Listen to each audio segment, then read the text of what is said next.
Palamig ba ang hanap mo para sa mainit na panahon natin ngayon? Ito na ang napakalamig na magic water na papawi sa uhaw mo. At aalamin natin ang sekreto kung bakit naging trending ito. Swak itong inumin at ang nakikitain mo dito. Tara, umpisahan na natin agad. At dito sa ating kawali, maglagay lang ng 5 cups ng tubig. Patok na patok ang mga palamig na yon. Napakainit kasi ng panahon. At lagyan lang natin ng gulaman powder. Yung unflavored po, white or clear gulaman. I-mix-mix lang natin ito mabuti hanggang sa matunaw ang gulaman.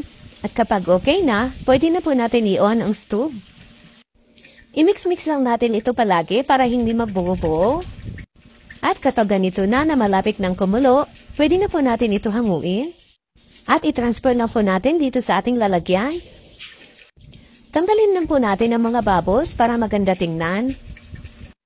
Ayan, at palamigin na muna natin ito para mag-set.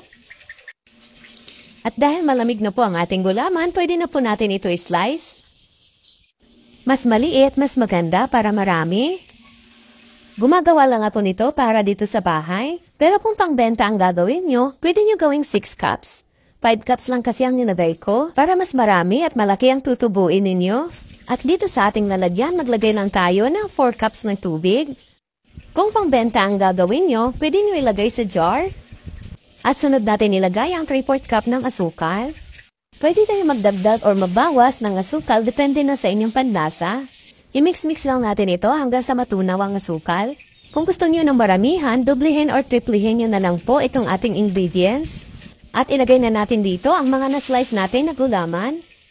I-mix-mix lang natin ito at para sa sikreto ng ating magic water, lagyan lang natin ng half teaspoon ng banana essence.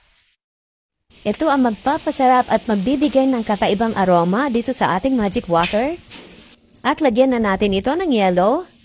Bagay na bagay talaga ito sa napakainit na panahon natin ngayon. Mas maraming yellow, mas masarap, mas malamig. Mabenta ito lalong-lalo na sa mga bata. Maliit ang puhunan, malaki ang kita. Kaya gawa na rin kayo nito, pwede kayong kumita kahit nasa bahay lang. Maraming salamat, hanggang sa susunod po!